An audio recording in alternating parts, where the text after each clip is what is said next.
نہ جانے ذہن میں کیا آیا، اٹھ بیٹھی اور اس کمرے کی طرف چل دی۔ میں نے دیکھا کہ اس کی لائٹ جل رہی تھی، یعنی بھائی اندر تھا اور شاید بھابھی بھی۔ یہ دیکھ کر میری خوشی کی انتہا نہ رہی کہ کمرے کی کھڑکی کھلی ہوئی تھی۔ میں تیز تیز چلنے لگی۔ اس سے پہلے کہ میں اندر جھانکتی، مجھے لگا کہ میرے پیچھے کوئی کھڑا ہوا ہے۔ اچانک مجھے اپنے کندھے پر کسی کے ہاتھ کا لمس محسوس ہوا۔ میں چیخ مار کر پیچھے ہٹی اور میری چیخ کی آواز سن کر بھائی نے جلدی سے اندر سے کھڑکی بند کر لی۔ میں نے جب پیچھے دیکھا تو وہاں پر پھپھو کھڑی تھی اور آدھی کھلی آنکھوں سے مجھے دیکھ رہی تھیں۔ تم رات کے اس پیر یہاں پر کیا کر رہی ہو لڑکی؟ اپنی پھپھو کی بات سن کر میں بوکھلا گئی، لیکن خود پر قابو رکھتے ہوئے کہا کہ مجھے نیند نہیں آ رہی تھی، اس لیے چہل قدمی کے لیے یہاں پر آ گئی۔ پھپھو مجھے جانچتی ہوئی نظروں سے دیکھے جا رہی تھیں۔ اس کے بعد انہوں نے کمرے کی طرف دیکھا اور کہا، اس وقت کمرے کی لائٹ کیوں آن ہے؟ اندر کون ہے؟ وہ دروازے کی طرف گئیں اور دروازہ کھٹکھٹانے لگیں۔ میں نے پھپھو کو روکا اور کہا کہ بھائی ہیں، آفس کا کام کر رہے ہیں، انہوں نے مجھے بھی اندر آنے سے منع کیا ہے۔ رات بہت ہو گئی ہے، چلتے ہیں، چل کر سوتے ہیں۔ میں نے اپنی پھپھو کو سنبھالنے کی کوشش کی، ساتھ ساتھ میں یہ بھی دعا کر رہی تھی کہ اندر سے باتوں کی آواز دوبارہ نہ آنے لگے، لیکن شکر تھا کہ وہاں پر گہری اور جامد خاموشی تھی۔ ارے ارے، ٹائم دیکھ رہی ہو؟ رات کے 2 بج رہے ہیں۔ ایسا بھی کیا آفس کا کام کہ انسان اپنی نیندیں ہی حرام کر لے؟ میں نے بڑی مشکل سے پھپھو کو وہاں سے ہٹایا اور کمرے میں لے کر گئی۔ میں نے ان سے جاگنے کی وجہ پوچھی تو انہوں نے مجھے کہا کہ آج وہ گولیاں کھانا بھول گئیں، اس وجہ سے انہیں بھی نیند نہیں آ رہی تھی۔ میں پھپھو کے ساتھ ان کے کمرے میں ہی لیٹ گئی۔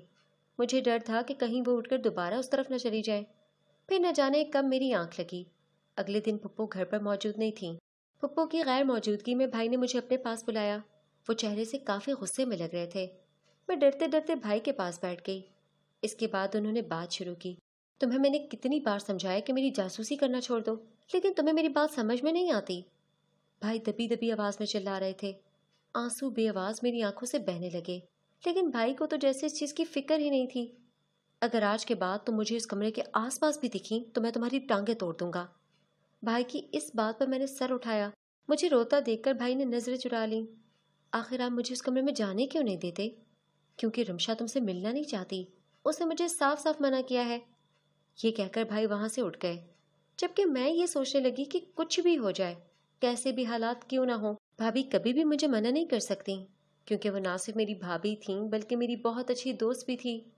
وہ ہمارے ہی پڑوس میں رہتی تھی، اس کا ہمارے گھر میں آنا جانا کافی زیادہ تھا، اور یوں میرا بار بار بھائی کے سامنے اس کے بارے میں بات کرنا اور اس کا ہمارے گھر میں آنا جانا بھائی کو اس کے ساتھ محبت میں مبتلا کر گیا۔ بھائی کی فرمائش پر میں بڑی خوشی سے امی کے ساتھ اس کے گھر میں رشتہ لے کر گئی، جسے انہوں نے قبول کر لیا، لیکن شادی کے چند سالوں بعد ہی ان کا انتقال ہو گیا۔ میرا بھائی بھابھی سے بہت محبت کرتا تھا، وہ اس پر اپنی جان دیتا تھا، ہر کام وہ اس کے مشورے سے کرتا۔ میں ان دونوں کا بہت مذاق بناتی، لیکن وہ ایک دوسرے میں اتنے مگن ہوتے کہ ان پر میری باتوں کا اثر ہی نہ ہوتا۔ کچھ دن یوں ہی گزر گئے۔ میں نے بھائی سے دوبارہ اس بارے میں کوئی بات نہیں کی، لیکن بھائی کا رویہ اب بھی ویسا کا ویسا ہی تھا۔ وہ مجھ سے صرف کام کی بات کرتے تھے، اس کے علاوہ انہوں نے مجھ سے کبھی کوئی بات کرنے کی کوشش نہیں کی۔ میں نے بھی بھائی کو اس کے حال پر چھوڑ دیا تھا۔ میں اسے یہ دکھانا چاہتی تھی کہ اب مجھے اس کے کسی بھی معاملے سے کوئی دلچسپی نہیں ہے، جبکہ اندر ہی اندر میرا تجسس بڑھتا جا رہا تھا۔ ہر روز میں اس کمرے کے باہر کھڑی ہو کر ان دونوں کی باتیں سنتی تھی۔ وہ دونوں آپس میں بہت پیار سے کسی نہ کسی موضوع پر بیٹھے باتیں کر رہے ہوتے تھے، اور پھر وہ دن اور وہ لمحہ آ ہی گیا جس کا مجھے شدت سے انتظار تھا۔ اس کمرے کی چابیاں بھائی ہمیشہ اپنی پاکٹ میں رکھتا تھا۔ ایک دن نہانے کے بعد بھائی اپنی جیب سے وہ چابیاں نکالنا بھول گیا اور مسجد نماز پڑھنے کے لیے چلا گیا۔ میرے ہاتھ وہ چابیاں لگ گئیں۔ میں وہ چابیاں لے کر تیزی سے اس کمرے کے دروازے پر پہنچی۔ بوکھلاہٹ میں ایک کے بعد دوسری چابی چیک کرنے لگی۔ میں یہ بھی بھول گئی تھی کہ چابیوں کے اوپر نمبر بھی لکھے ہوئے ہیں۔ مجھے صرف یہ ڈر تھا کہ کہیں بھائی نہ آ جائے، اور پھر وہ چابی تالے کو لگ گئی۔ اس سے پہلے کہ میں دروازہ کھولتی، مجھے اپنے پیچھے اپنے بھائی کی آواز سنائی دی، رک جاؤ یہیں پر، ورنہ مجھ سے برا کوئی نہیں ہوگا۔ میرا پورا جسم خوف سے کانپنے لگا۔ مجھ میں اتنی ہمت نہیں تھی کہ میں پیچھے مڑ کر دیکھوں۔ چابیاں میرے ہاتھ سے چھوٹ کر زمین پر جا گریں اور وہ دروازہ ابھی تک بند تھا۔ اچانک بھائی نے میرے بازو سے مجھے پکڑا اور اونچی آواز میں چلانے لگا، تمہیں میں نے منع نہیں کیا تھا کہ تم مجھے یہاں آس پاس نظر نہیں آؤ گی، لیکن اس کے باوجود تم نے میری جاسوسی کی۔ نہ صرف جاسوسی کی بلکہ میری پاکٹ سے میری مرضی کے بغیر وہ چابیاں بھی نکال لیں۔ اب اس کے بعد جو تمہارے ساتھ ہونے جا رہا ہے، مجھے امید ہے کہ تم مجھ سے اس چیز کی شکایت نہیں کرو گی۔ میرا کام تھا تمہیں خبردار کرنا، لیکن اس کے باوجود بھی تم نے میری بات نہیں مانی۔ میرے بھائی نے مجھے ایک جھٹکے سے زمین پر پھینکا اور چابیاں اٹھا کر دوبارہ دروازے کو لاک لگا دیا۔ اس کے ساتھ ہی اس نے اونچی آواز سے کہا، فکر مت کرو رمشا، اندر کوئی نہیں آ رہا، تم محفوظ ہو، میں تھوڑی دیر بعد آتا ہوں، پھر تم سے بات کرتا ہوں۔ اس کے بعد بھائی نے مجھے وہاں سے جانے کا اشارہ کیا۔ میں روتی ہوئی اپنے کمرے میں چلی گئی۔ میں نے رات کا کھانا نہیں کھایا اور نہ ہی بھائی مجھے بلانے کے لیے آیا۔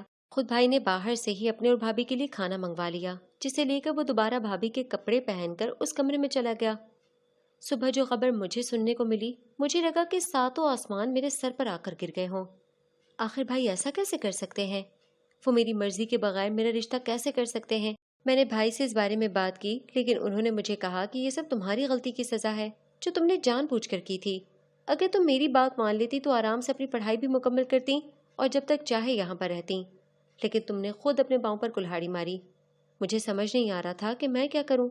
میں نے فوراً اپنے ماموں کو کال کی اور انہیں ساری بات بتا دی۔ میرے ماموں نے بھی میرے بھائی سے بات کی، لیکن وہ کسی کی کوئی بات سننے کو تیار نہیں تھا۔ وہ اپنے فیصلے پر ڈٹ چکا تھا اور سارا خاندان ہی جانتا تھا کہ جب میرا بھائی کوئی فیصلہ کر لیتا تو کچھ بھی ہو جائے وہ پیچھے نہیں ہٹتا۔ میں نے اپنے بھائی کی بہت منتیں کیں، اس کے پاؤں پڑی اور اس سے وعدہ کیا کہ آئندہ کبھی بھی اس کمرے میں جانے کی کوشش نہیں کروں گی، لیکن بھائی نے میری ایک بات بھی نہ سنی اور نہ جانے اسے کیا ہو گیا تھا۔ میری شادی کے دن قریب آ رہے تھے، اس کے ساتھ ساتھ میری پریشانی بھی بڑھتی جا رہی تھی۔ میں بالکل بھی نہیں چاہتی تھی کہ اس رات سے پردہ اٹھائے بغیر اس گھر سے رخصت ہو جاؤں۔ وہ بھی معمول کی طرح ایک اداس صبح تھی، میرے علاوہ گھر میں کوئی بھی نہیں تھا۔ یوں ہی چہل قدمی کرتے کرتے میں دوبارہ گھر کے پچھلے حصے میں آ گئی۔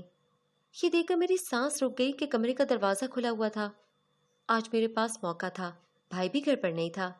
سب سے پہلے میں نے جا کر بیرونی دروازے کو اندر سے لاک کیا تاکہ اگر بھائی گھر واپس آئے بھی تو مجھے پتہ چل جائے۔ اس کے بعد میں اس کمرے میں داخل ہو گئی، لیکن کمرے میں داخل ہونے کے بعد میری حیرت کی انتہا نہ رہی، کیونکہ کمرے میں کوئی بھی نہیں تھا۔ میں نے واش روم میں جا کر چیک کیا، وہاں پر بھی کوئی نہیں تھا۔ اس کے بعد میں بھابھی کو آوازیں دینے لگی۔ میرے آواز دینے پر اچانک بھابھی کی آواز سنائی دی، جی۔ میں بوکھلا گئی اور آس پاس دیکھنے لگی، وہاں پر کوئی بھی نہیں تھا۔ میں نے دوبارہ پکارا تو دوبارہ جی کی آواز سنائی دی۔ غور کرنے پر معلوم ہوا کہ وہ آواز ایک گڑیا سے آ رہی تھی۔ بھائی نے اس کے اندر بھابھی کی ریکارڈنگ فٹ کر رکھی تھی اور اسے اس طریقے سے سیٹ کر رکھا تھا کہ رمشا نام لینے پر اس کے اندر سے جی کی آواز آتی۔ صرف یہ نہیں بلکہ کمرے میں اور بھی بہت سی ریکارڈنگز تھیں۔ یہ تمام باتیں میں پہلے سن چکی تھی۔ کمرے میں جگہ جگہ بھابھی کی تصویریں لگی ہوئی تھیں، کہیں وہ مسکرا رہی تھیں، کہیں ہنس رہی تھیں اور کہیں رو رہی تھیں۔ میرا بھائی نفسیاتی ہو چکا تھا، اسے علاج کی ضرورت تھی۔ میں نے کمرے کا دروازہ بند کر دیا، ساتھ ہی تالا لٹک رہا تھا جو کھلا ہوا تھا۔ میں نے دروازے کو وہ تالا لگا دیا۔ شام کو بھائی واپس آئے، وہ چہرے سے کافی پریشان نظر آ رہے تھے، لیکن دروازے کو بند دیکھ کر وہ دوبارہ پرسکون ہو گئے۔ میں نے ماموں سے اس بارے میں بات کرنے کا فیصلہ کیا۔ ایک وہی تھے جو میری مدد کر سکتے تھے۔ میں نے انہیں ساری بات بتا دی، لیکن انہیں بھی میری بات پر یقین نہیں آ رہا تھا۔ میں نے ماموں کو اپنے گھر بلا لیا۔ 2-3 دن وہ یہیں پر رہے۔ ایک رات انہوں نے اپنی آنکھوں سے بھائی کو بھابھی کا لباس پہنے ہوئے گھر کے کونے میں بنے کمرے کی طرف جاتے ہوئے دیکھا، اور پھر باہر کھڑے ہو کر انہوں نے بھی وہی آوازیں، وہی ریکارڈنگ سنی جو میں نے سنی تھی، اور پھر ہم بھائی کو بتائے بغیر انہیں سائیکیٹرسٹ کے پاس لے کر گئے۔ انہوں نے میرے بھائی کو ہسپتال میں داخل کر لیا اور اس کا علاج کرنے لگے۔ تھوڑے ہی عرصے بعد میرا بھائی بالکل ٹھیک ہو گیا۔ اب تک میں نے شادی نہیں کی تھی، میں اپنے بھائی کے صحت یاب ہونے کا انتظار کر رہی تھی۔ میرے ماموں نے میرے سسرال والوں سے تھوڑا وقت مانگ لیا، وہ بھی خوشی خوشی مان گئے۔ میرے بھائی کے ٹھیک ہونے کے بعد میں شادی کر کے اپنے سسرال واپس آ گئی۔ اس کے بعد میں نے اپنے بھائی کو دوسری شادی کرنے کے لیے کہا، لیکن انہوں نے مجھے صاف انکار کر دیا، مگر میری اور کوششوں کے بعد ان کی شادی ایک بہت ہی اچھی لڑکی سے ہو گئی۔